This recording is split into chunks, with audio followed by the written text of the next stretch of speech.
6 h du matin, la PAF de Pontarlier est au poste frontière de la Ferrière-sous-Jougne. Depuis novembre 2015, il est de nouveau tenu en permanence. L'état d'urgence a en effet rétabli les frontières entre la France et ses pays voisins. Monsieur, bonjour, quelle est votre destination? Pontarlier, vous rentrez du travail?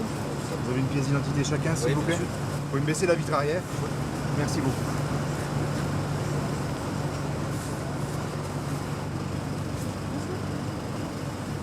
Merci. Merci, messieurs. Pendant qu'une partie des effectifs est à Jougne, l'autre patrouille le long de la frontière. Les points de passage possibles entre la Suisse et la France ne manquent pas et beaucoup n'ont plus de bureau de douane, comme ici à l'Auberçon, au pied du village des Fours. Ça marche, merci. Pendant ce temps à Pontarlier, le brigadier-chef Briot prend son service à la cellule de lutte contre les fraudes documentaires.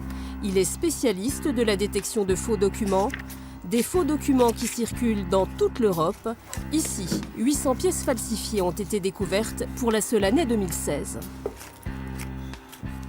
Voilà, donc là je fais la comparaison entre les deux procédés d'impression et je peux constater qu'on a deux procédés d'impression qui sont complètement différents.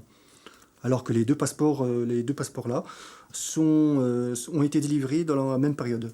Donc on peut supposer qu'il y ait un document qui a été falsifié par rapport à l'autre. Aujourd'hui, le grand public a accès à un matériel d'impression de très bonne qualité. Il permet la fabrication d'excellents faux documents. Un commerce lucratif contre lequel la cellule de lutte contre la fraude documentaire a été mise en place, avec tout un arsenal de matériel pour détecter les contrefaçons. Pour vous donner un ordre d'idée, un permis de conduire de mauvaise qualité, dans le sens où si vous me le présentez, je vais pouvoir tout de suite vous dire que le document est faux. Ce type de permis de conduire-là est vendu à Barbès pour 300 €. Un passeport, ça peut valoir 500, 800 €.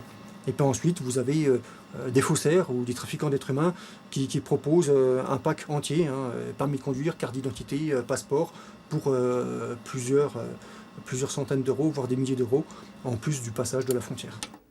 Trafic d'êtres humains, grand banditisme, terrorisme, les faux documents sont utilisés pour commettre de multiples délits.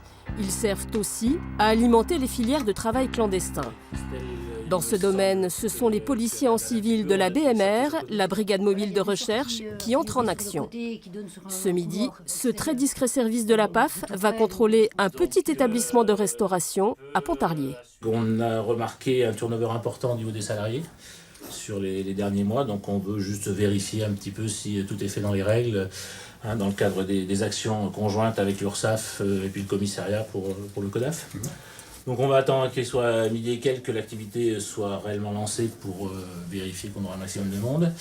Midi moins 10, on va attendre une petite dizaine de minutes et puis on décolle. Ça marche ?